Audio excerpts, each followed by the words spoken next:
अगर वो मना करने लगा तो, अगर बारिश होने लगी तो, अगर वो कुछ कहने लगी तो, अगर मैं तुम्हारी तरह करने लगा तो। हे गाइज, आज के इस वीडियो में हम इसी तरह के सभी सेंटेंसेस को इंग्लिश में बोलना सीखने वाले हैं, क्योंकि इस तरह के सेंटेंसेस हमारी डेली लाइफ में बहुत सी बार बोले जाते हैं और सुने जाते हैं। ऐसे सभी सेंटेंसेस को इंग्लिश में बोलने के लिए व्हाट इफ का यूज किया जाता है। इसे सेंटेंसेस में कुछ इस प्रकार से यूज करते हैं कि सबसे पहले हम बोलते हैं व्हाट इफ, उसके बाद बोला जाता है सब्जेक्ट, सब्जेक्ट के बाद बोलते हैं स्टार्ट या फिर बोलते हैं स्टार्ट्स, उसके बाद बोला जाता है वर्ब की फर्स्ट फॉर्म, उसमें आईएनजी का प्रयोग, और उसके लास्ट में बोला जाता है ऑब्जेक्ट। और यदि हम इसे लिख रहे हैं सेंटेंस को तो मार्क्स ऑफ क्वेश्चन लगाते हैं।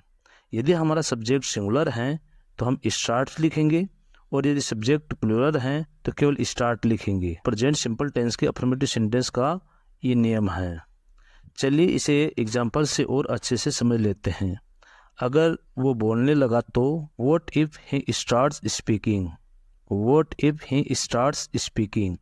अगर वो मना करने लगा तो what if he starts denying, what if he starts denying.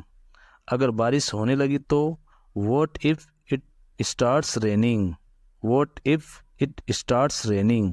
अगर पापा पूछने लगे तो what if father starts asking, what if father starts asking. अगर मैं तुम्हारी तरह करने लगा तो what if I start doing like you. अगर वह कुछ कहने लगा तो what if he starts saying something, what if he starts saying something. अगर वो रोने लगी तो what if she starts crying, what if she starts crying. अब तक हम किसी संभावित कार्य के होने की बात कर रहे थे, अर्थात फ्यूचर के एक्शन की बात कर रहे थे, जैसे कि यह होने लगा तो या वो होने लगा तो। लेकिन अगर बात कर रहे हैं पास्ट की, अर्थात बीते हुए समय की, जैसे अगर वो रोने लगती तो, अगर वो नहाने लगता तो, अगर बारिश होने लगती तो, अगर वो मना करने लगता तो, अगर मैं तुम्हारी तरह करने लगता तो इस तरह के सेंटेंसेस को इंग्लिश में बोलने के लिए हमें वही स्ट्रक्चर का यूज़ करना पड़ता है, मतलब वही स्ट्रक्चर का हम यूज़ करते हैं। बस स्टार्ट्स या स्टार्ट के वर्ब फॉर्म की जगह हम वर्ब का सेकंड फॉर्म स्टार्टेड का यूज़ करते हैं। इसके लिए सबसे पहले बोला जाता है व्हाट इफ, उसके बाद बोलते हैं हम सब्जेक्ट, और सभी सब्जेक्ट्स के साथ में हम वर्ब लगाते हैं स्टार्टेड, और उसके बाद में वर्ब की फर्स्ट फॉर्म में हम लिखते हैं आईएनजी, और लास्ट में हम लगाते हैं ऑब्जेक्ट। और ऑब्जेक्ट के बाद में यदि आप सेंटेंस को लिख रहे हैं तो मार्क्स ऑफ क्वेश्चन लगाते हैं। चलिए इसे भी एग्जाम्पल से और अच्छे से समझ लेते हैं। अगर वो रोने लगता तो what if he started crying, what if he started crying. अगर वो पैसे मांगने लगता तो what if he started asking for money, what if he started asking for money. अगर वो मना करने लगता तो what if he started denying, what if he started denying. अगर मैं तुम्हारी तरह करने लगता तो what if I started doing like you, what if I started doing like you. हमने ऐसे सेंटेंसेस को इंग्लिश में बोलना सीखा है जिनमें हम बोलते हैं लगा तो, लगी तो, लगे तो, या लगता तो, या लगती तो। अगर आप बात कर रहे हैं सिंपल सेंटेंसेस की, जैसे कि अगर लाइट चली गई तो, अगर पेट्रोल ख़त्म हो गया तो, अगर सबको पता चल गया तो, अगर उसने नहीं दिया तो। इस केस में आप इन दो स्ट्रक्चर्स का यूज़ करेंगे।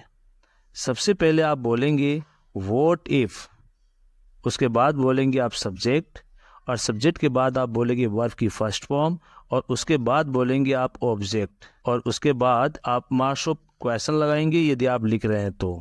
ये होता है पॉजिटिव सेंटेंस का फॉर्मूला। यानी सब्जेक्ट सिंगुलर होने पर वर्ब की फर्स्ट फॉर्म में सब्जेक्ट के अनुसार एस या ईएस लगाते हैं, और प्लूरल होने पर केवल वर्ब की फर्स्ट फॉर्म का प्रयोग करते हैं। दूसरा स्ट्रक्चर होता है इसका what if plus subject, subject के बाद में होता है डू या डज, और डू या डज के बाद हम लिखते हैं नॉट, और नॉट के बाद में हम सभी सब्जेक्ट्स के लिए प्रयोग करते हैं वर्ब की फर्स्ट फॉर्म, और लास्ट में हम लिखते हैं ऑब्जेक्ट। और वहीं अगर आप ये सेंटेंस लिखते हैं तो मार्क्स ऑफ क्वेश्चन। और ये फॉर्मूला या ये स्ट्रक्चर प्रयोग किया जाता है नेगेटिव सेंटेंस बनाने के लिए। चलिए इनको भी कुछ एग्जाम्पल की मदद से और अच्छे से समझ लेते हैं। अगर उसने बता दिया तो, या फिर हम बोलते हैं अगर वो बता देगा तो, या फिर हम बोलते हैं अगर वो बता दे तो। ये तीनों एक ही बात है, जिनको हम बोलेंगे what if he tells. What if he tells, भाई आ गया तो, इसको हम बोलेंगे इंग्लिश में what if brother comes. What if brother comes. जरूरी नहीं कि हम अगर शब्द को हर बार जरूर बोले। जैसे भाई नहीं आया तो what if brother does not come. What if brother does not come. अगर पेट्रोल खत्म हो गया तो what if the petrol finishes. What if the petrol finishes. अगर सबको पता चल गया तो what if everyone comes to know. अगर लाइट चली गई तो what if power goes off. What if power goes off. अगर आप पास्ट की बात कर रहे हैं तो इस स्ट्रक्चर की वर्ब की फर्स्ट फॉर्म की जगह आप सेकंड वर्ब का प्रयोग करेंगे। और इसको नेगेटिव बनाने के लिए आप डू डज हेल्पिंग वर्ब की जगह हेल्पिंग वर्ब डिड का प्रयोग करेंगे। जैसे अगर वो बता देता तो what if he told. What if he told. अगर वो नहीं बताता तो what if he did not tell. What if he did not tell. अगर वो आ जाता तो what if he came. What if he came. अगर वो नहीं आता तो what if he did not come. What if he did not come. और अब ये सेंटेंस आप सभी के ट्रांसफॉर्मेशन के लिए अगर मैं चैनल को सब्सक्राइब करने लगा तो